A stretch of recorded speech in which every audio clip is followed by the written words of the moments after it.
Welcome to Bang for the Buck, the series about yesterday's high-end guitar gear at today's used prices. This time we're looking at reverb pedals, and digital reverb is perfect for this series because algorithms do not wear out. So today we have 3 former premium reverbs that now compete with modern budget and mid-priced pedals.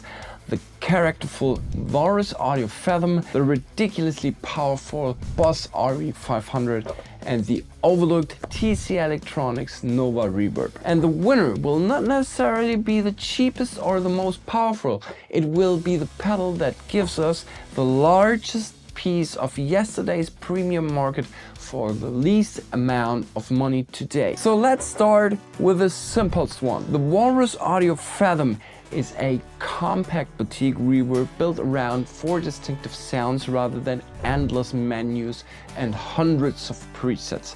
When it was released, it sold for around €200 and sat firmly in the premium compact pedal category. The idea behind it was simple. Give players traditional reverb sounds, more experimental ambient textures, and enough control to shape them without turning the pedal into a computer.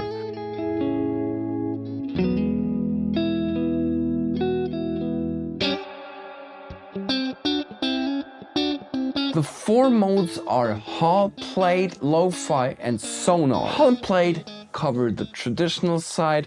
They can add a subtle sense of space behind your guitar, but they are also capable of much larger sounds.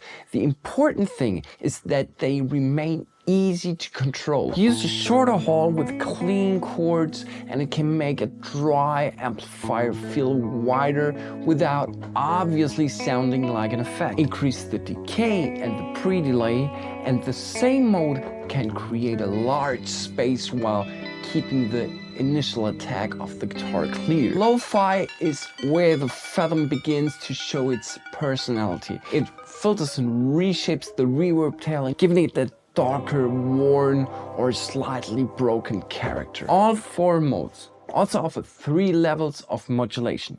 You get a dampened control for shaping the high end and a sustained foot switch that can hold the reverb tail underneath your playing. So despite the simple layout, the Fathom can be more interactive than a normal compact reverb pedal, but there are some limitations. The Fathom is mono, although that only matters if stereo is already an important part of your sound. The bigger limitation is the lack of presets. On stage, every change between a small hall or a lo-fi sound and a large Sonar texture has to be made manually. It also has no MIDI. The Fathom is for players who want small number of memorable sounds and direct control over them. At around 110 and 120, it is a great buy. Around 130 is still fair if the condition is good. At 150, the bargain is largely gone, and I would start comparing it with newer alternatives. Buy the Fathom if you want character, direct operation, and a few sounds that immediately inspire you. The next pedal asks a completely different question. How deep are you willing to go? The Boss RV500. It was released as the company's flagship reverb processor and competed directly with pedals like the Strymon Big Sky or the Eventide Space. This was Boss putting professional studio style processing, extensive routing, and deep editing into a floor pedal, and even today its feature sets is far beyond what most guitar players will ever need. The Boss RV500 gives you 21 reverb types across 12 main modes. But the number is not really the point. The important part is the range. It can create a small room sound that you barely notice and until it's switched off. It can produce large halls, plates, and spring sounds. It can generate pitch-shifted ambience, gated or nonlinear textures, and more obviously artificial effects. There are also recreations inspired by Roland equipment, including the SRE2000 Rec Reverb and the RE201 Space Echo. And then there's the AB simulation mode. This allows you to run two different reverb patches at the same time. You could combine a short reverb, for example, or a short room with a large modulated hall, keeping the guitar close and defined while adding much wider tail behind that. You could also place two more unusual textures together or send two patches to different outputs in a stereo rig. So you see the possibilities are kind of endless. Every patch includes a separate digital delay as well. That means a single RV500 can create a complete ambient sound using delay and two different reverb sounds.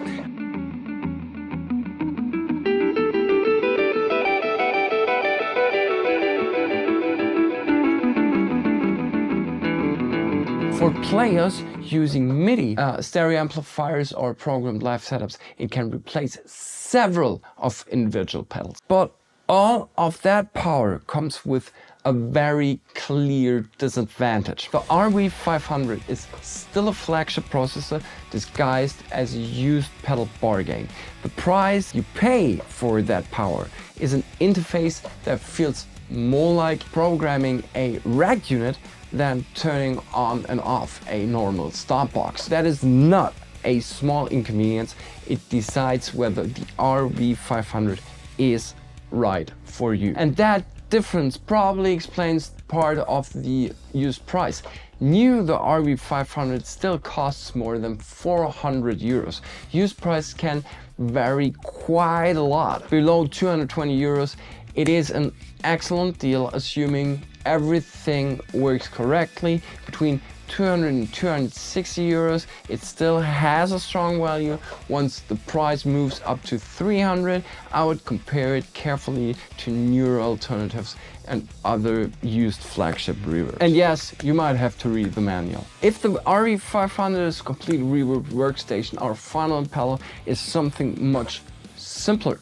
An old professional processor built to do traditional reverb extremely well. The TC Electronix Nova Reverb comes from a very different period in the company's history. Today, many guitar players associate TC Electronix with compact tone print pedals and affordable effects, but the Nova series came from a time when the company was still mainly known for professional rack processors. Its original American MSRP was $345, and it was positioned well above a normal compact stomp box. The pedal contains 18 reverb variations divided between room, spring, hall, plate, and some other special categories. The important thing is that the Nova gives you several versions of the traditional sounds rather than one generic room, one generic hall, or one generic spring. The hall algorithms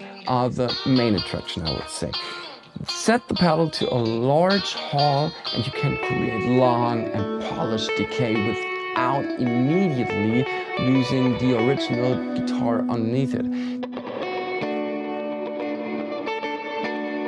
Clean chords remain defined, and the lead lines can have a large tail without every note turning into an undefined cloud. I mean, we all hate that, right? So the plate modes are smoother and more focused, making them useful for solos or rhythm parts that need more depth without sounding like they're being played inside a cathedral. Then there's the dynamics, which is probably Nova Reverb's most interesting feature. Turn dynamics in the positive direction, and the pedal reduces the amount of reverb while you're playing, and when you stop, the reverb rises behind in the final note or chord. That gives the Nova a responsive quality that many normal reverbs do not have. The Nova can operate in mono and in stereo and gives you one manual sound plus one stored presets. That means you can keep the normal everyday reverb and switch to a larger plate or hall reverb without adjusting every control by hand. But the limitations are obvious. It is large, heavy, and requires a 12-volt power supply. That is a genuine purchasing consideration, especially with modern pedal boards designed around a standard 9-volt outputs. Yes, you can buy some power supplies that contain also 12 volts, but that's where the price also increases a little bit, so you have to take care of that. If the original power supply is missing, check whether your current power system can provide the correct voltage and current. If not, the missing power supply should reduce the price you are willing to pay. It also stores only one preset, has no MIDI, and offers far less control than the RV500. But the Nova is not trying to be a modern workstation. It is for players who prioritize high quality traditional room or hall or plate or spring sounds over complicated routing and experimental ambience. At around 100 and 120 euros with the correct power supply is a great buy. Around 130 euros can still be fair in excellent condition. Once the price moves towards 150, the advantage becomes smaller, and I would compare it with more recent compact reverbs. So which one should you buy? Buy the Fathom if you want character.